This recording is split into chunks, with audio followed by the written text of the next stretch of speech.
Mr. Fowler? Yeah. Mr. Larrabee? I'm present. All right, moving on. Item number 1, to consider final adoption of an ordinance authorizing the mayor to promote the city of Alexandria by entering into all contracts with bands and vendors for 2020 events and other matters with respect thereto. It has come to my attention that the administration wants to delay this matter until January 13th, 2025. Is that correct, Mayor? I removed it because I thought the title was, that's not the title that I would want to be approved. This is supposed to be specific to certain events. I asked to remove it myself. Okay, all right, but what we'll I just do, didn't like the way it was worded. Okay. That's not how I would prefer to do that. I think that there's a better way to do that. all right, well, what we'll do is we'll remove it from the committee agenda. I think that's fine. I think Donna put it in January. Trey just told me, but I'm going to send down a substitute title that's more specific and has some more opportunities. Each year we wait to get some input. I think people were very happy with the FETs. I'm specifically talking to Gary and Cynthia about bands and stuff, but it's really supposed to be limited to those events that are serial events. This is too broad. I caught it myself and I removed it. All right, well. I didn't know there was controversy with it. I understand there might have been, but All right, well, what we're going to do is whenever it's placed back on the agenda, Madam Clerk, I still would like to put it in Absolutely. committee for it to be discussed. So we're going to pass item 1 until January 13th, 2025, and the 2026, and the mayor will, I guess. send out a more specific title that's a lot more finite in its scope. All right. All right, moving on to item number 2, to consider final adoption of an ordinance relative to the Alexandria Healthcare Initiative, LSUA, to authorize the mayor to execute on behalf of the city those necessary or desirable in a governmental cooperative endeavor and joint service agreements and other contracts related to the Jackson Street Allied Health Downtown Health Services Central Capital Improvements, more particularly described as local or non-state capital project matches, to authorize the project LSUA Downtown Health number 19-602-23-01, F 19002498, authorizing the expenditure and encumbrance of budgeted and prioritized funds, authorizing agreements, commitments, and drawdowns with the state of Louisiana through the Division of Administration and/or through the Board of Supervisors of Louisiana State University and Agricultural and Mechanical College, LSU, and/or through and with LSU Alexandria or its foundations and other related parties and contracts, and otherwise providing with respect thereto. Okay, that was a mouthful. Yes, sir. Mayor. In essence, tell us what this is about. Absolutely, Mr. Chair. So it's a useful one when you have a large title to explain. We can use this as sort of an example of explaining how a title works. So in the first one that I asked to take off, while the title is short, it is a large scope. And so we didn't like that one. In this one, you see a very large title, and each of those clauses in the title addresses something that then the ordinance is authorized by that title to do. So while all of those things are there is to allow for a situation in which a project of this size, you don't know who your ultimate contracting party would be with. Would it be the state through the political subdivision known as the Board of Supervisors for LSU?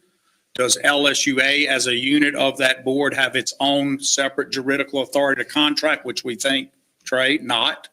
Or is it the state of Louisiana through something else? So the broadness of the title is actually specific. Each of those clauses would allow it. Now going to what we know we're doing.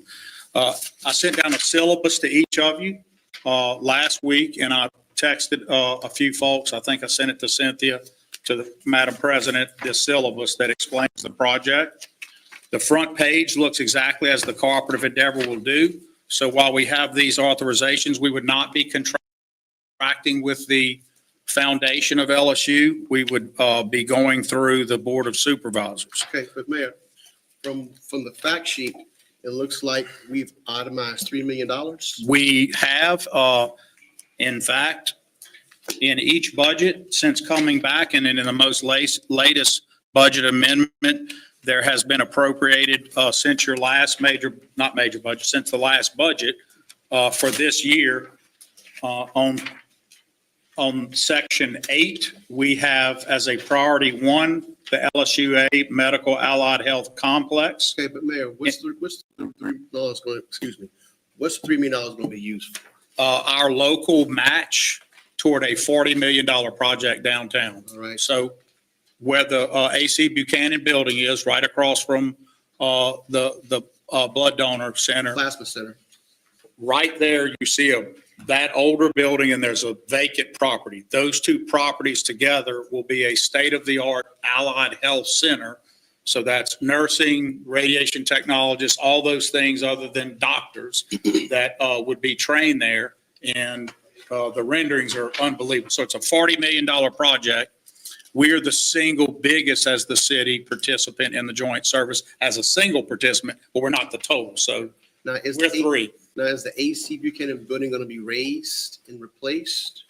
I think they're going to probably conserve aspects of that. I did not see it raised to the ground, Trey, but it's possible that they would. They opened bids on the 10th Of December. Okay. and we'll see if it came in within the bid specs. But just imagine, in fact, we're going to bring some posters that we're asking them to show you guys that we're going to stand up here and at City Hall. But the LSUA letters and everything will face both ways. So you will see that from the interstate. This is going to be a $40 million project in downtown. Now my question, Mayor, is what's actually going to happen with the $3 million we've allocated?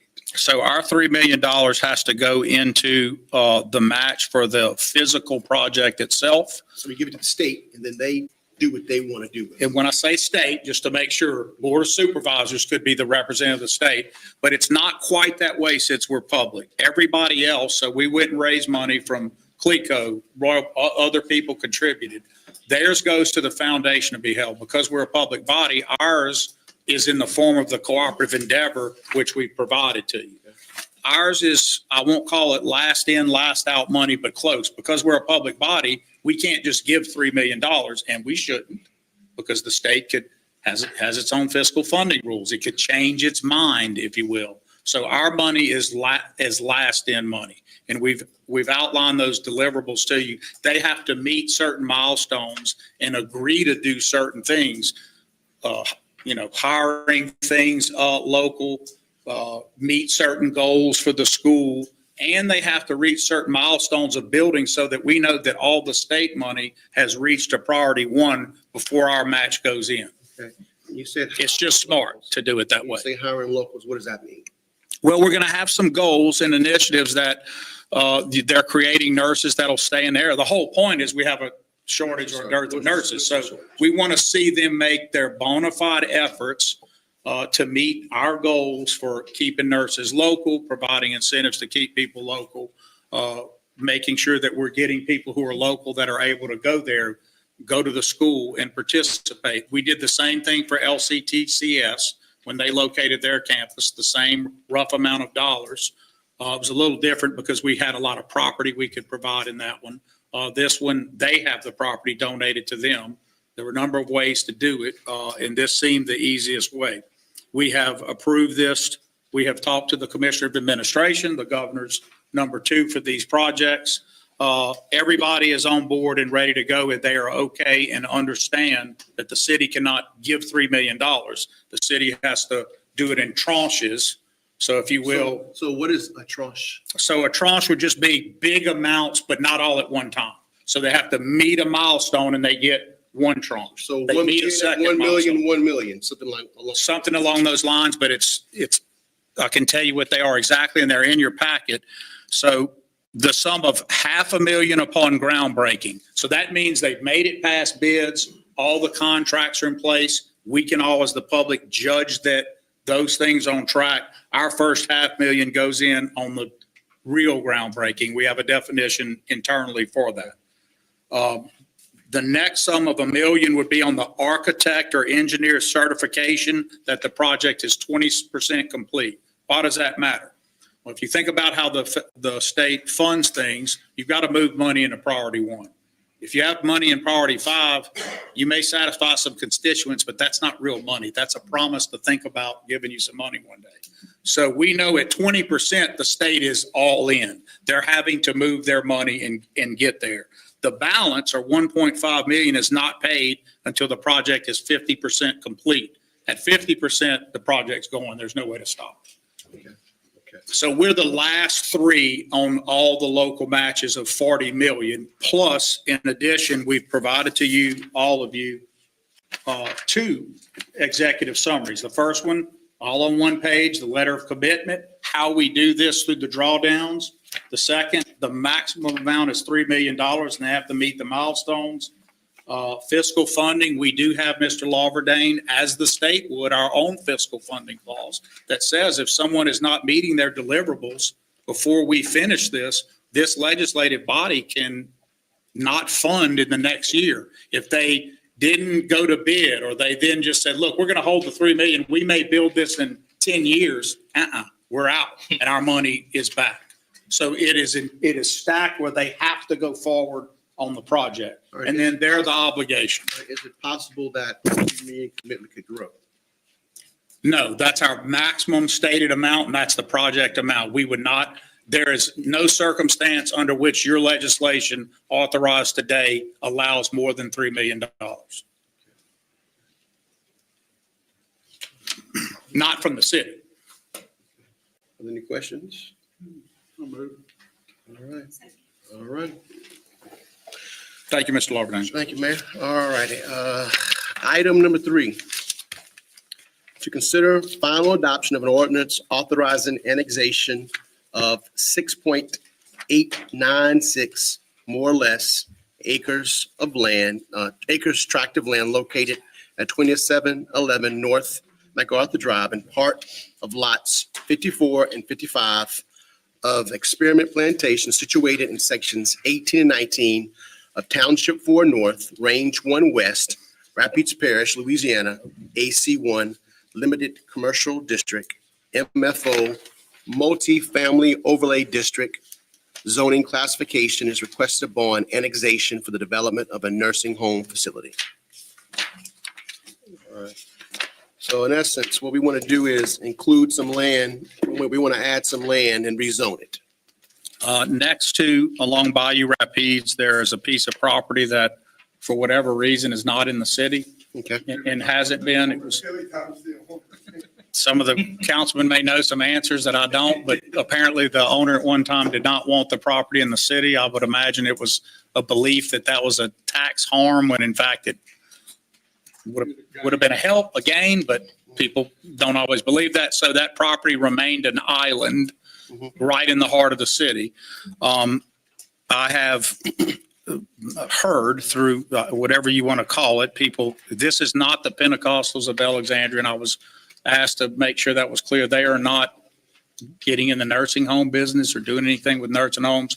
The property transferred to them long ago. The church proper owns the property, and so as the owner, to sell it to private developers to develop a nursing home, the church must ask for the annexation to bring it in the city so it can be the development. It is not a POA development.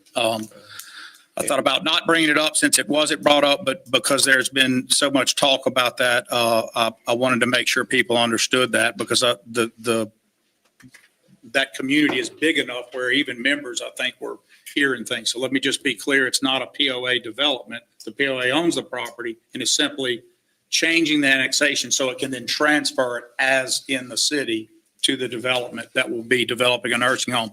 The nursing home development value, Mr. Lawberdane, I don't have it in front of me, but if you look at what we're doing on Versailles with that nursing home, which is one of Mr. Price's, and two other ones, you're talking about roughly, these are 40 million apiece projects or more. I don't want to state it today exactly, but among three of them, you're going to have a lot of significant development in these. Right. Do you know how many residents will be at the nursing home? No, I'm sure they have an amount. If you think about what's happening all throughout the parish where these were, they're coming into the city. Why is that? Because it's ingress, egress. We're also wanting that here. Those are high value properties that allow people easier ingress and egress to their loved ones who are there. And it certainly fits with our Nehemiah and healthcare. So we want to incent that as much as we can.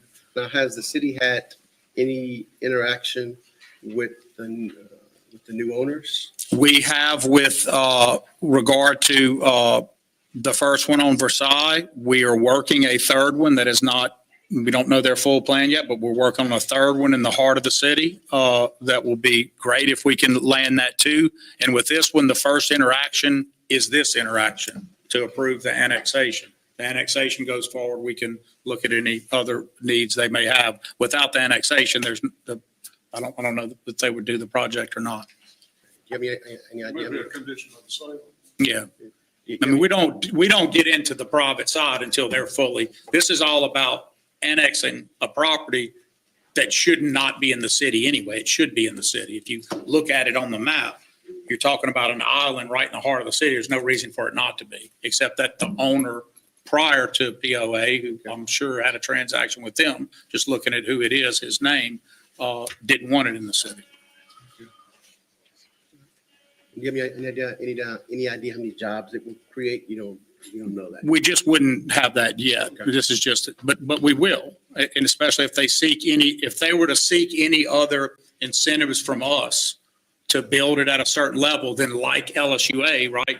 We would get together, legal and us, and come up with those deliverables. Okay, if you promise to hire this many people here, then we can think about X or Y or Z. We're just not at that point yet. Okay. Well, the residents dictate the employees too. Yeah. Mr. Villard? I was told that the beds come from way out of the city, nursing home, and it was transferred to this when the baby in town. Certificate of need has come to town. Yeah. Okay. Okay. So it's more people coming on in. Okay. Bigger tax base for us. All right. All right. And more jobs, hopefully. All right. And I'm happy to bring that back, some data on what a nursing home of this size brings in general, and then we can get specific as they decide. But Jim is correct. I mean, I didn't want to get in their business too much, but it would be my understanding that out in the parish, there is one that will now be here, and that will no longer be the case, that they're not doubling up. There's only so much census you have, and we would be getting those here. So all told, if you get all three, you're talking about jobs and a lot of value. Are there any other questions? Motion. All right. Got a motion? All right. All right. Thank you very much. Legal committee is adjourned. Thank you, sir. Thank you, Mayor.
A rebroadcast may be viewed on Optum Cable Channel 4 and the City of Alexandria website.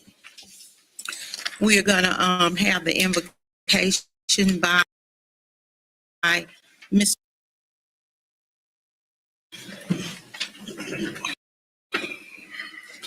We have the approval of a minute taken from a regular Roll call. meeting. Roll call. Roll call, I'm sorry. Mr. Johnson? Here. Ms. Felter?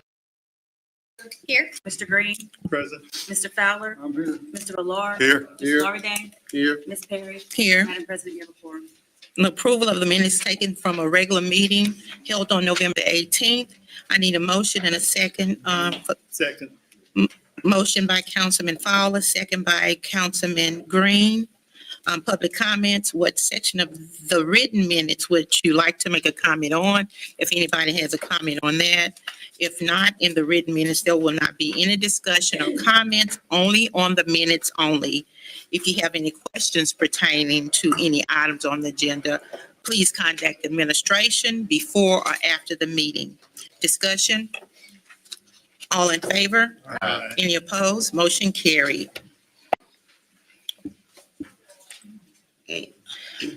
Motion by Councilperson.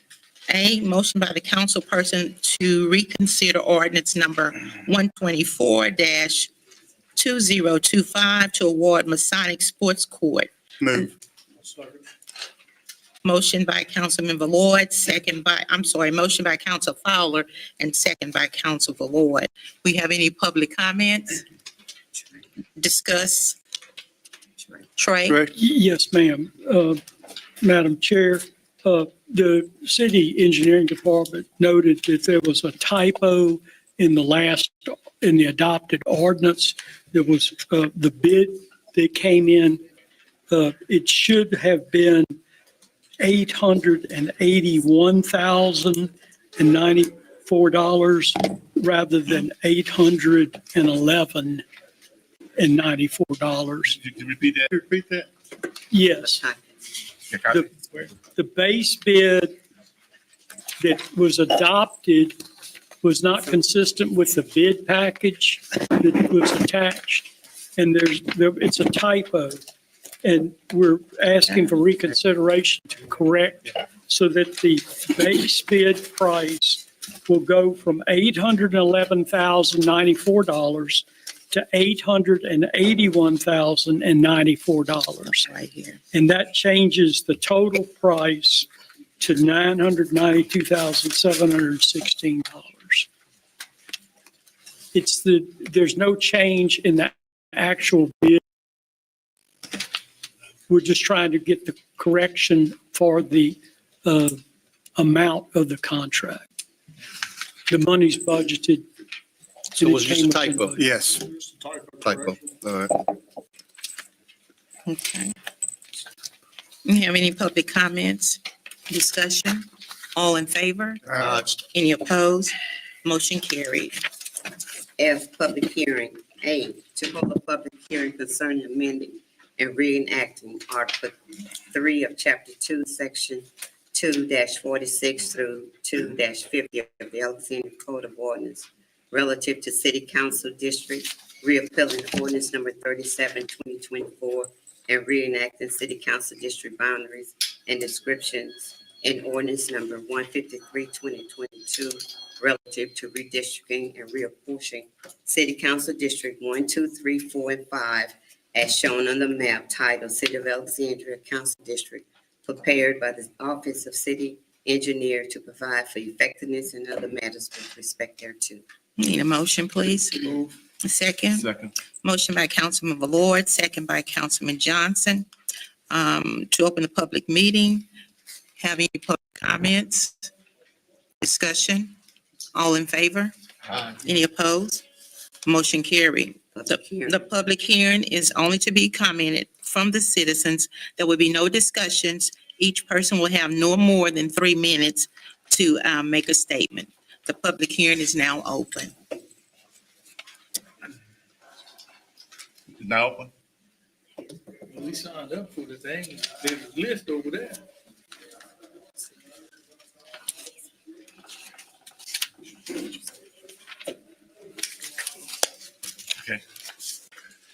Sorry about that, Mr. White.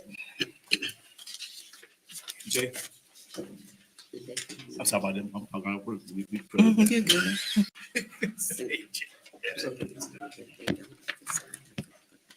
Hi, everybody, today. We talking about the redistricting this map, right? Yes. Yes, ma'am.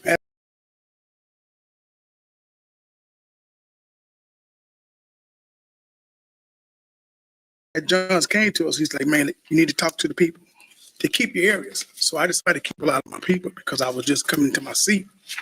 And so they wanted me to give away 1,800 of my black constituents to another juror, but I couldn't afford it because I know I need to stay in my seat.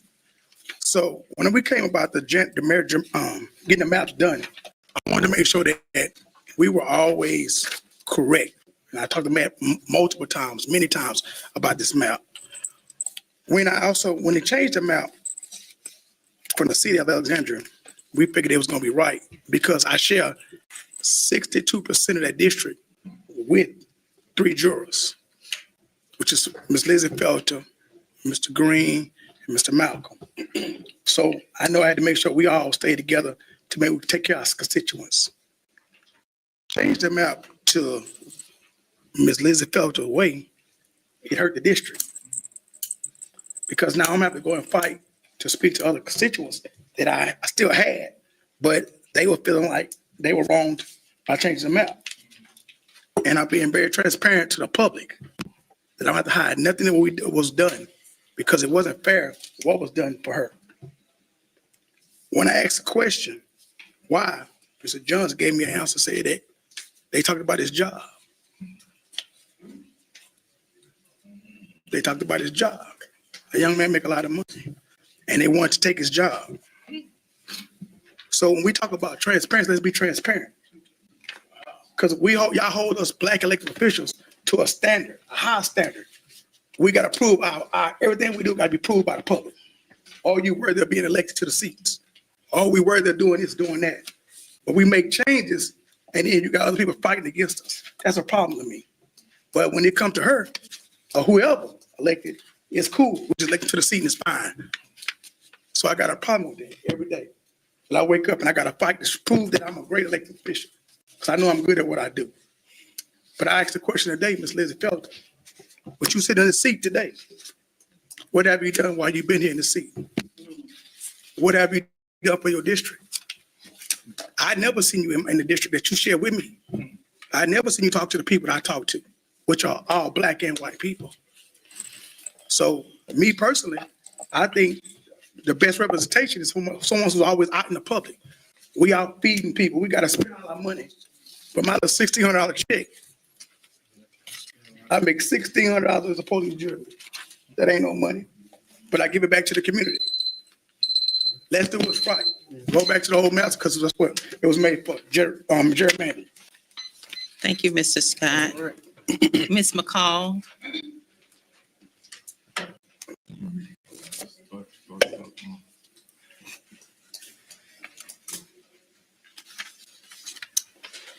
Good evening, everyone. Everybody knows who I am.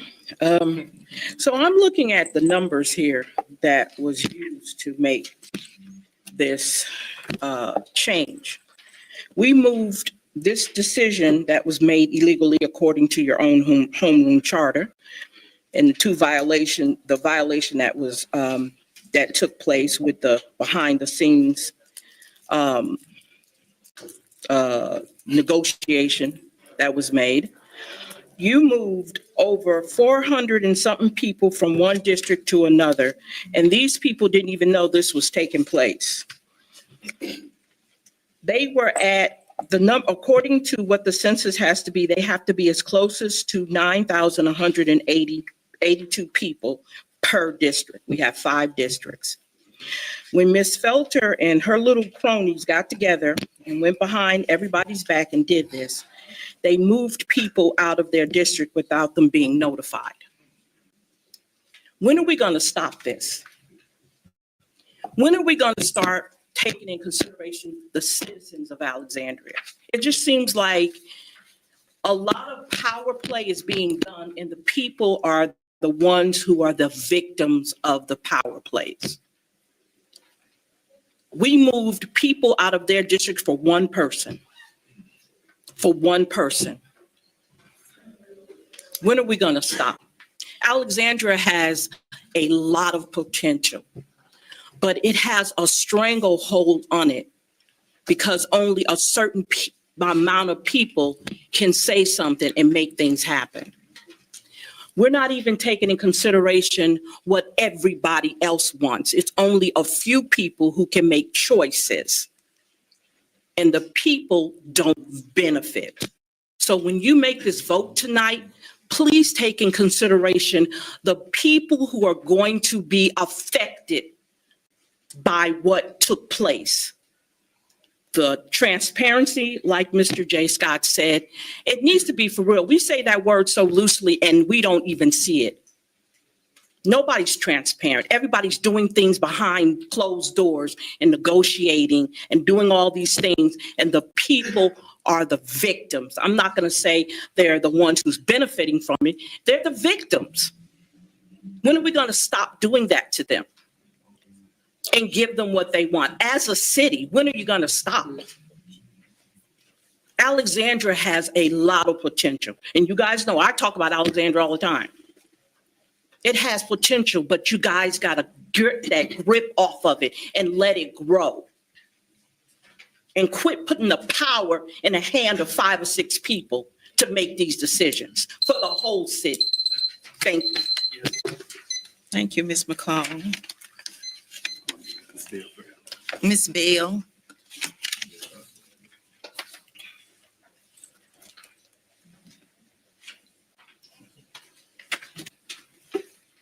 Sorry. The ordinance number 37-2024 to withdraw the municipal district map is illegal. There is no legitimate justification to withdraw the district maps prior to the next census of 2030. New municipal district maps are drawn once in a decade, every 10 years, initiated by the decennial census data. The 2022 municipal district maps were drawn in accordance with the city charter, state statutes, and federal laws, specifically the Voting Rights Act following the 2020 census. The 2022 municipal maps are fair and equitable. The maps 2022 were available for public viewing for 97 days from June 1st to September 5th, 2022. The 2022 municipal district maps were not challenged on either of the 3 criteria: race discrimination, process, procedural violations, or local, state, federal law violations. The 2022 municipal maps were approved unanimously on September 6, 2022. 5 of the sitting council members voted for the new maps: Fowler, Vallard, Rubin, Washington, and Ms. Perry. All challenges to the adopted maps must go through the courts. Elizabeth Myers Felter circumvented the process of a court challenge to the adopted 2022 municipal maps by using the position of a council member to put forth any ordinance to change the district boundaries without legitimate justification. Elizabeth Felter initiated the redrawing of the municipal district maps for individual preference, personal gain, political advantage. There was no discussion or redrawing the district maps in an open meeting of the city council prior to the initiation of the 2024 redistricting process. The issue of redistricting did not appear as an agenda item for discussion, public comment, or vote to approve moving forward with the development of the new 2024 district maps to replace the existing 2022 maps. council members from District 2 and 3 did not have any input into the development of the 2024 municipal district maps, even though their districts were specifically impacted by the change in boundaries. Thank you, Ms. Bell. Mr. White, Thank you, Madam President. you're welcome. And Jay, I'm not going to knock it off this time. My name is Mr. Cornelius Lawson White Jr. I live at 3638 10th Street in Alexandria, Louisiana. Been a resident for 64 years here. My phone number is area code 318-446-6934. I'm open and honest to everybody. And y'all know what happened to me. I got beat down for just Mr. asking a White. question. I know, Ms. Perry, I know, but you're not doing that. But No. that happened during the last council. But- Hold up, Ms. Perry. No. I'm going to get to my point. Get to your point and not the beat down. Well, I Huh? want people to know about it because Well, you thousands, say it not enough. tens of thousands have seen that. Mr. And it may be a federal lawsuit Mr. next White, year for our Mr. White, 250th anniversary. You're speaking on the I'm redistrict, speaking okay? on we should have Okay. never done this. A Okay. guy threatened to burn down this whole town behind this. And y'all didn't arrest him, but you had me beat down and hauled off to almost jail and everything. Not you, Ms. Perry. I'm talking about But, Jim Mr. Below. White, we need to know I know, but about I'm redistricting. I'm talking about the redistricting. It should have never been changed, Mrs. Perry. I know I agree. they were talking, the young lady was talking about you made that vote. You should have voted against that. I like Lizzie Felter, but this was wrong. The man had told us how them maps were supposed to be and everything. That young lady said you violated federal law, so you may be sued on that.